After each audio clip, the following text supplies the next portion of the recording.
Estamos de volta com o último bloco do Política Cruzada. Nessa manhã de domingo, você que acordou bem cedo para acompanhar a análise geral da pesquisa, agora nós vamos falar da avaliação da Câmara Municipal e os vereadores mais lembrados, né? Principalmente aqueles que foram votados em 2012.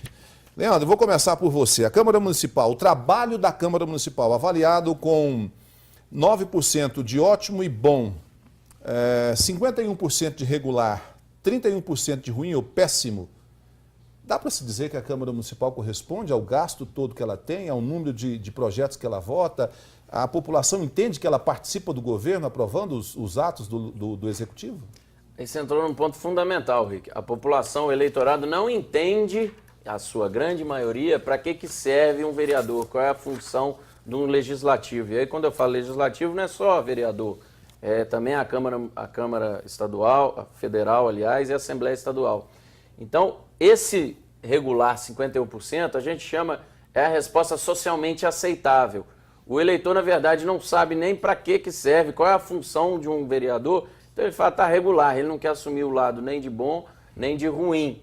Então, é em cima do muro, porque muitas vezes ele não sabe qual é realmente a função daquele órgão. O que é péssimo. Aí a gente já entra numa discussão que é sobre a educação política, que é preciso, nós estamos falando do momento que o país está vivendo, de grau de interesse subindo, apesar de falar negativamente da política, mas o grau de interesse na política é cada vez maior, mas é fundamental, e aí a avaliação da Câmara, hoje, o trabalho de uma Câmara, como instituição, deveria ser para mostrar qual é a real função da Câmara, dos vereadores, para a população, para o eleitorado, porque isso facilitaria, inclusive o vereador, a não chegar na sua base, não chegar na rua e ser solicitado a ele de tampar um buraco, de executar a obra, que não é função do vereador, é função do prefeito. É um clientelismo, né, total. César, ainda você pode responder essa questão aqui, mas eu quero temperar a pergunta para você, dizendo o seguinte, olha, dos nomes, foi questionado o eleitor assim, você se lembra em quem você votou lá em 2012?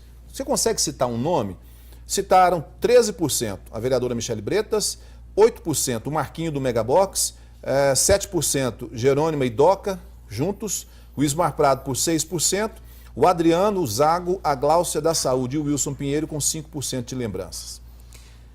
Bom, primeiro, eu vou começar por essa. Eu acho que os vereadores citados mostram que eles apareceram mais e conseguiram...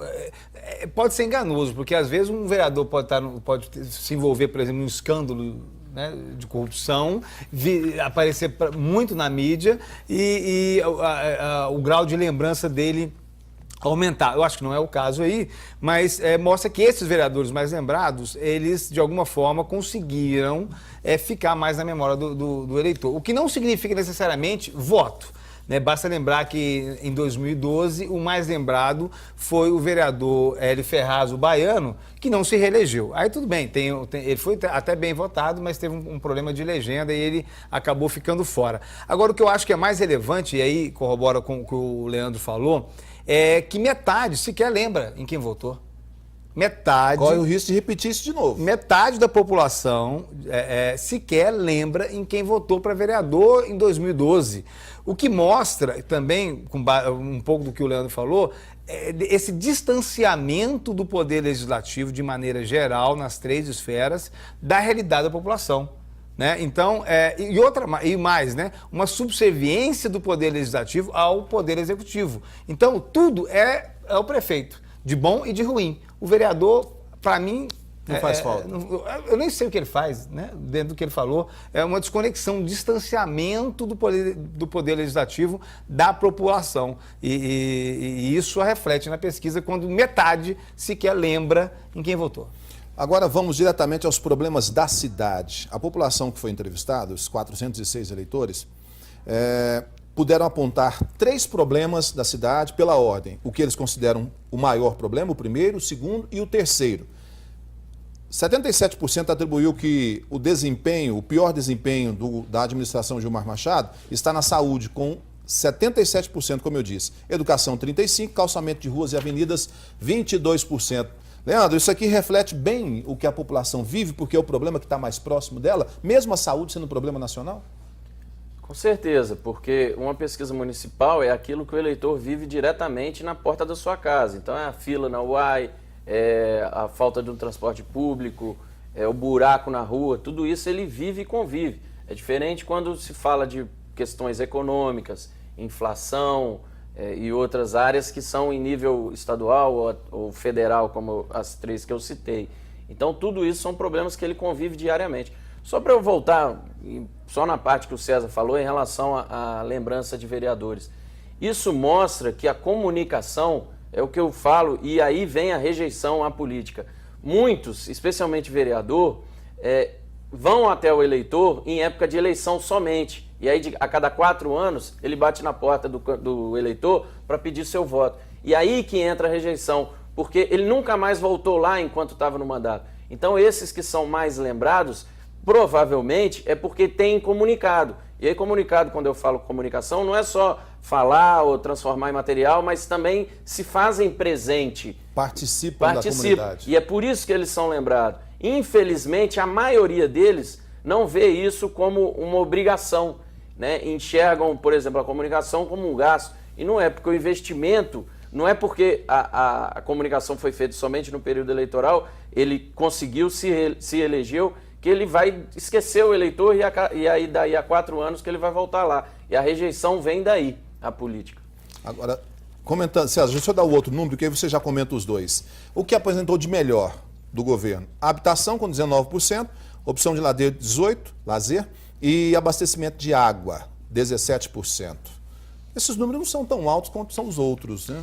Mas normalmente o eleitor ele ressalta o que o incomoda. O ser humano é assim, né? Não é o eleitor. Não só o eleitor, né? O eleitor é um ser humano e isso é da natureza humana. Agora, eu arriscaria dizer que hoje no Brasil, a cada 10 municípios, 9 saúde vai aparecer, no mínimo 9, se não for os 10, vai aparecer como o principal problema. Inclusive, a pesquisa Ibope da TV Paranaíba de 2012, avaliando o governo Adelmo, a saúde aparecia também em primeiro lugar com 73%. É verdade. Agora 77%, ou seja, na margem de erro, a mesma coisa, a insatisfação ou saúde como principal problema já aparecia e continuou aparecendo também no governo atual. Então, agora, fora isso, quando você aparece buraco com ênfase, aí eu diria que é uma coisa mais circunstancial. Agora. A pesquisa foi feita no momento em que esse assunto era bastante importante. Então, não tem dúvida que a questão da saúde é, sim, o calcanhar de Aquiles de qualquer governante que foi eleito esse ano para começar a administrar o ano que vem. As pesquisas que a gente nossa empresa costuma fazer em vários municípios, como a gente já tem feito em relação à próxima eleição, mostram que os 3 maiores problemas hoje, na grande maioria, são saúde, segurança e emprego. Emprego por conta da crise econômica está surgindo como um grande problema, e não era lá em 2012, e agora está surgindo ainda mais em cidades menores. Agora, esse dado do que é avaliado positivamente volta naquilo que a gente falou lá atrás, da marca de governo. Você tem um governo, uma gestão sem marca. Você vê que a habitação é o que é melhor avaliado. E o que o governo trabalhou na sua comunicação, na sua narrativa, na sua marca, em relação à habitação? Creio que isso veio até, vamos dizer, é lógico que não foi, tem trabalho, tem casa, tem Minha Casa Minha Vida, enfim. Mas até por sorte, porque, pelo que eu sei, o slogan é a cidade educadora. Então, teria que ser alguma coisa voltada à educação, entendeu? Então é isso que eu estou falando, não tem narrativa. Vamos fazer casa, tem casa, pode ser 10 mil, 6 mil, mas tem que ter uma narrativa, tem que ter uma marca de gestão. E o Gilmar hoje pena na sua rejeição e na sua avaliação de mandato, que ainda onde ele tem uma avaliação positiva de política pública, não tem marca, não tem narrativa para a gestão.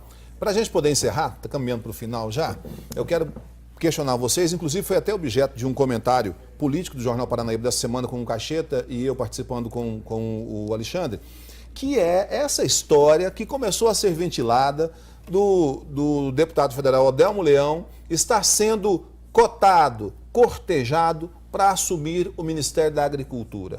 Lógico, isso é especulação por enquanto. Num provável governo Michel Temer. Num provável governo Michel Temer. Vamos deixar bem claro. Por quê? A Dilma não vai indicar o Odel ministro. De forma alguma, são dois rivais, né? Por quê? Já é dado como certo que não tem jeito, a Dilma vai ser afastada. Não tem condições. Até o dia 11 do mês que vem, quando define essa questão, a comissão deve mostrar o relatório, deve aprovar o relatório, é o afastamento dela mesma. Imediatamente, Michel Temer já tem que tirar as cartas do bolso, pôr na mesa e... Já se fala muito, o Odel já jantou com ele, já almoçou com ele, isso não é segredo, a própria esposa do Odel nos revelou isso, Ana Paula. E quando você pergunta para ela agora, ela já faz mistério, né? Eu não sei se ela faz isso com a intenção de pôr mais lenha na fogueira ou com um fundo de verdade. Se por um acaso, vamos pensar aqui, se por um acaso o Odel aceita ser ministro, sobra para quem aqui do grupo dele? Bom, primeiro, vamos por partes. E como é que fica o novo cenário? Porque se redesenha tudo. Vamos por partes. O deputado Odel está no melhor dos mundos. Agora, né? Sob todos os aspectos. Né? É favoritíssimo à prefeitura e ainda surfa numa possibilidade, mesmo que remota ou não, sabe-se lá, de virar ministro. Agora, num eventual convite... Que é uma área que ele conhece. Sim, seria o natural, já foi secretário de Agricultura do Estado de Minas. Com recorde de produção de grãos em Minas. Então, assim, se acontecer, é muito confortável para a oposição hoje em Uberlândia, porque se o Odel quiser aceitar um eventual convite para o Ministério, o que seria realmente muito tentador, né, porque você virar ministro, mesmo que seja por um mandato tampão até 2018, é bastante tentador. A gente viu nas simulações de segundo turno que, pelo que a gente viu, não precisa de um candidato com nível de conhecimento muito alto para ser competitivo no eventual segundo turno frente ao prefeito Gilmar Machado. Claro que não vai começar, não vai largar com 69% de intenção de voto, né? Mas tem outros nomes, sempre tem. Paulo Sérgio, Thiago... Eu diria que os deputados... Em primeiro lugar, Felipe Atier e Luiz Humberto, né? E aí aparecem outras possibilidades, né? Você citou duas e tem outras. Eu diria que pela hierarquia da política, os deputados teriam prioridade e o próprio deputado estadual Felipe Atier já disse outras vezes que ele se colocaria como candidato a prefeito caso o Odel não fosse, e se o Odel for candidato a prefeito e for eleito, ele já é pré-candidato a deputado federal. Tá certo. Então, nome é o que não faltaria nesse caso. Você concorda com isso, Leandro? Primeiro, você também ventila essa possibilidade que estão tratando aqui? Olha, a gente sabe que a assessoria do deputado Adelmo é muito boa para lançar balão de saia e colocar ele sempre em destaque, né? Então eu não acredito que isso possa ser real dentro da expectativa, não pela sua capacidade, mas dentro da expectativa de uma eleição. Nós estamos falando daqui a 6 meses, ele caso assumisse, não poderia mais ser candidato, né? E dentro da expectativa de poder, que é muito grande, dado esses números todos que o telespectador viu aí. Mas caso viesse a acontecer alguma coisa, não digo nem assumir o ministério, mas alguma coisa extraordinária, que talvez seja a esperança do prefeito Gilmar, que aconteça com o Adelmo, ele não venha a ser candidato, aí com certeza nós teremos um número de candidaturas muito maior, porque aí o espectro abre. O olho vai crescer, vamos dizer. E esses números tendem a se equalizar? De diversos partidos, aí vão lançar várias candidaturas, porque estão vendo que o atual prefeito é bastante mal avaliado. Está fragilizado. E tem possibilidade. E veja, tem pessoas que falam assim, como é que um candidato sai, mesmo tendo 1, 2, 5, 10% só, sabendo que não vai vencer? Muitas vezes o objetivo não é só aquela eleição, mas é preparar uma imagem para a próxima eleição. Então, caso o Adelmo seja candidato, você pode ter certeza que alguns outros nomes já vão trabalhar isso. Se ele vier a não ser, aí você teria ainda mais nomes trabalhando essa imagem. Tá certo. Nosso tempo chegou ao fim. Foi muito bom, passou muito rápido, né? Quando você faz o que gosta, eu espero que o telespectador também tenha gostado, né? Isso também tenha desanuviado aí essa questão toda. Afinal de contas, faltam uns 5 meses para a eleição. Isso aqui é para dar um tempero. Sabe por quê? Porque tudo que a gente discutiu aqui influencia diretamente na sua vida. Você já tomou café da manhã hoje, não já? Comeu pão? Pois é, influencia no precinho do pão. O trigo é importado, parte disso envolve dólar.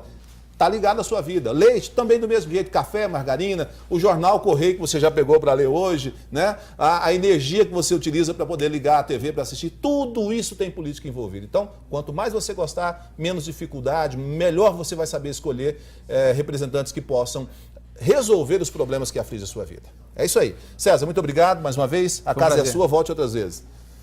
Leandro, mais uma vez, muito obrigado. Também a sua casa está aberta outras vezes se quiser voltar. Ótimo, eu que agradeço.